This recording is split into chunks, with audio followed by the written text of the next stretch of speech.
या ठिकाणी जे विद्यार्थी पोलीस भरतीची तयारी करतात त्यांनी सुद्धा त्यांना ही एक्झाम द्यायला खूप सोपं जाणार आहे. नमस्कार मित्रांनो, मी अविनाश चौरे मराठी कट्टावरती पुन्हा एकदा तुमचं स्वागत करतो. या ठिकाणी बघा सेंट्रल इंडस्ट्रियल सिक्युरिटी फोर्स मध्ये या ठिकाणी जागा निघलेल्या आहेत. या ठिकाणी बघा 1124 पदांच्या या ठिकाणी जागा निघलेल्या आहेत. Recruitment of constable oblique driver, ठीक आहे. तर कॉन्स्टेबल आणि ड्रायव्हर या पदाच्या आणि त्याचबरोबर पंप ऑपरेटर पदाच्या सुद्धा जागा निघलेल्या आहेत. एकूण मिळून 1124 जागा आहेत. तर आपण या ठिकाणी बघणार आहोत पूर्ण जागा कशासाठी आहेत, कशा पद्धतीने तुम्हाला फॉर्म भरायचा आहे. त्याआधी चॅनलवरती नवीन असेल तर चॅनलला सबस्क्राईब करा, लाईक करा आणि शेअर करा. चला तर स्टार्ट करूया आताचा व्हिडिओ. यामध्ये बघा, यामध्ये रिक्रुटमेंट निघलेले आहेत. याच्यात सेंट्रल गव्हर्नमेंटची ही जागा आहे, सेंट्रल इंडस्ट्रियल सिक्युरिटी फोर्स म्हणून आहे. रिक्रुटमेंट ऑफ कॉन्स्टेबल अँड ड्रायव्हरचे आहेत, त्याचबरोबर पंप ऑपरेटर सुद्धा आहे. यामध्ये बघा पे लेवल जे आहे ते या ठिकाणी दिलेले आहे. त्यांनी पे लेवल 3 आहे.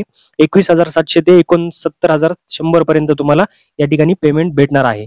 यामध्ये बघा खाली बघूया, या ठिकाणी बघा नॅशनॅलिटी सिटिझनशिप दिलेली आहे. आपण फक्त भारताचे नागरिक असाल तरच तुम्ही यासाठी फॉर्म भरू शकतात. वॅकन्सीज बघा या ठिकाणी दिलेली आहे कॉन्स्टेबल ऑब्लिक ड्रायव्हरच्या. तर या ठिकाणी बघा त्यांनी कॅटेगरीमध्ये डिवाइड केलेलं आहे. यामध्ये बघा कॉन्स्टेबल ड्रायव्हरच्या डायरेक्ट जे आहेत ऑदर असेल, SC ST OBC EWS आणि टोटल दिलेले आहेत. आणि कॉन्स्टेबल ऑब्लिक ड्रायव्हर कम पंप ऑपरेटर जर असेल तर यामध्ये त्यांच्या सुद्धा जागा दिलेल्या आहेत. तर टोटल या ठिकाणी बघा तुम्ही बघू शकता टोटल 1124 आहे. यामध्ये बघा ऑदरला सुद्धा जागा दिलेल्या आहेत 460 आहेत टोटल. SC साठी 167 आहेत, ST साठी 83, OBC साठी 303 जागा आहेत, EWS वाल्यांसाठी 111. तर या ठिकाणी ESM वाल्यांसाठी सुद्धा 113 जागा अवेलेबल आहेत. तर या ठिकाणी तुम्ही बघून घेऊ शकतात की कोणत्या कॅटेगरीसाठी किती जागा आहेत. रिक्रुटमेंटची जी प्रोसेस आहे याच्यामध्ये बघा या पुढच्या फॉलोइंग स्टेजेस मध्ये दिलेली आहे. पहिली आहे PET oblique PST documentation and trade test. ही एक टेस्ट राहणार आहे आणि डॉक्युमेंटेशन राहणार आहे. सेकंड नंबरला आहे OMR ऑब्लिक CBT मोड रिटर्न एक्झामिनेशन. याच्यामध्ये हिंदी आणि इंग्लिश लँग्वेज मध्ये ही एक्झाम राहणार आहे.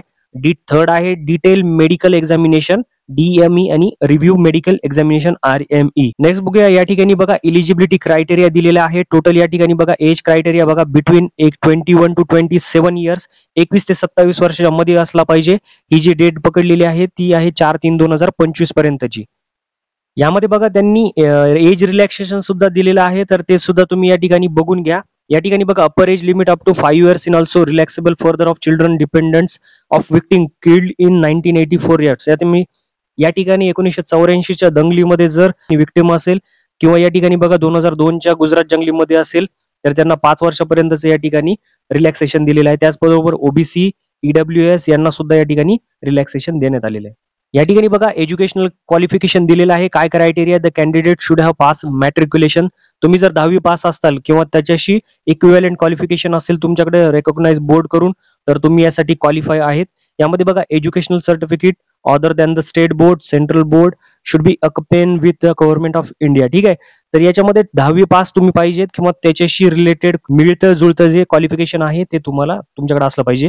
त्यानंतर तुमच्याकडे रिक्वायरमेंट पाहिजे ड्रायव्हिंग लायसन्सची.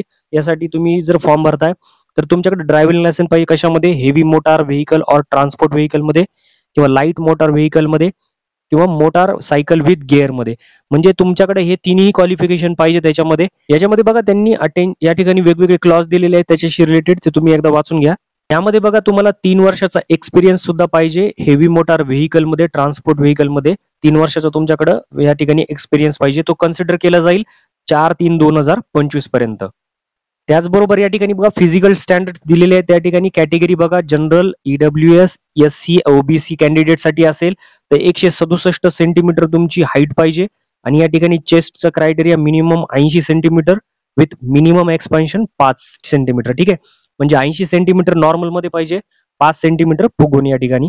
आणि रिलॅक्स स्टँडर्ड्स मध्ये ऑदर साठी बघा in respect to person following in categories Garhwalis, Kumaonis, Gorkhas, Dogras, Maratha subject to production. या ठिकाणी बघा त्यांच्यासाठी किंवा या ठिकाणी खाली जर वेगवेगळ्या स्टेट मधून असतील सिक्कीम, नागालँड, अरुणाचल प्रदेश, मणिपूर, त्रिपुरा, मिझोरम या ठिकाणी तुम्ही बघून घ्या. तर त्यांच्यासाठी 160 सेंटीमीटर हाईट पाहिजे आणि मिनिमम चेस्ट जी आहे ती 78 आणि फुगून या ठिकाणी 5 सेंटीमीटर म्हणजे 83 सेंटीमीटर पर्यंत पाहिजे.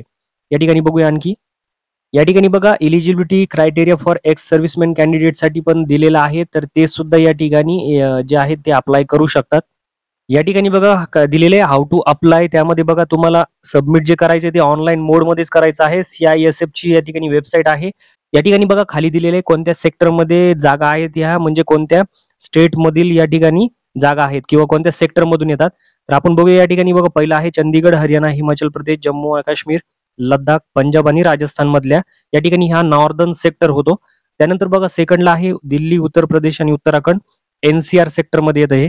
त्यानंतर बघा दादरा नगर हवेली या ठिकाणी दमण, दीव, गोवा, गुजरात आणि महाराष्ट्र. तर महाराष्ट्रासाठीच्या स्टुडंटला जे आहे ते वेस्टर्न सेक्टर मध्ये येतात, हे सुद्धा त्यांनी लक्षात ठेवा. या ठिकाणी बघा त्यांना काय आले DIG CISF waste zone headquarter जे आहे या ठिकाणी नवी मुंबई कॉम्प्लेक्स म्हणजे त्या तिथं राहणार आहे त्यांचं सगळं. त्यानंतर बघा छत्तीसगड, मध्य प्रदेश आहे, बिहार, झारखंड आहे. खाली बघा आंध्र प्रदेश, कर्नाटक म्हणजे प्रत्येक या ठिकाणी स्टेट दिलेला आहे. जे महाराष्ट्राचे विद्यार्थी असतील ते या स्टेटमध्ये सुद्धा या ठिकाणी एक्झाम फॉर्म भरू शकतात. नेक्स्ट बघूया. नेक्स्ट बघा या ठिकाणी फीस संदर्भात माहिती दिलेली आहे. ऍप्लिकेशन फीस बघा 100 रुपये आहे फक्त. या ठिकाणी कशा कोणत्या कॅटेगरीसाठी आहे? ऑदर आहे ओपन मध्ये, EWS आणि OBC साठी आहे. या ठिकाणी जे SC ST आणि ESM मध्ये येतात या ठिकाणी विद्यार्थी त्यांच्यासाठी या ठिकाणी फीस नाहीये, त्यांना याच्यातून सूट आहे.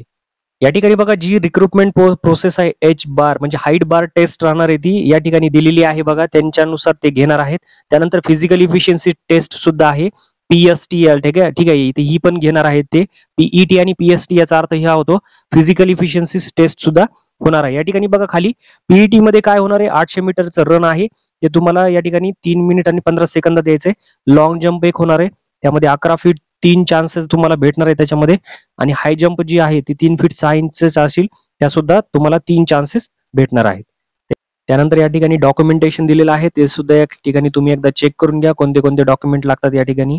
त्यानंतर या ठिकाणी बघा तुम्हाला जी ट्रेड टेस्ट होणार आहे या ठिकाणी ट्रेड टेस्ट दिलेली आहे ती काय आहे driving test for light vehicle होणार आहे. ती 50 मार्काची असेल. क्वालिफाय होण्यासाठी 25 मार्क गरजेचे आहेत. Driving test for heavy vehicle असेल ती 50 मार्काची, 25 मार्क क्वालिफाईंगला. आणि practical knowledge of motor mechanism and ability to carry out minor repair of vehicles म्हणजे तुम्हाला गाडीविषयी सुद्धा माहिती असली पाहिजे. जर खराब झाली तर रिपेअर कशी करणार थोडंफार तुम्हाला त्याच्याबद्दल माहित पाहिजे. तर त्याला 30 मार्क आहेत आणि 15 मार्क त्याच्यात क्वालिफाईंगला आहेत. तर ही ट्रेड टेस्ट सुद्धा राहणार आहे.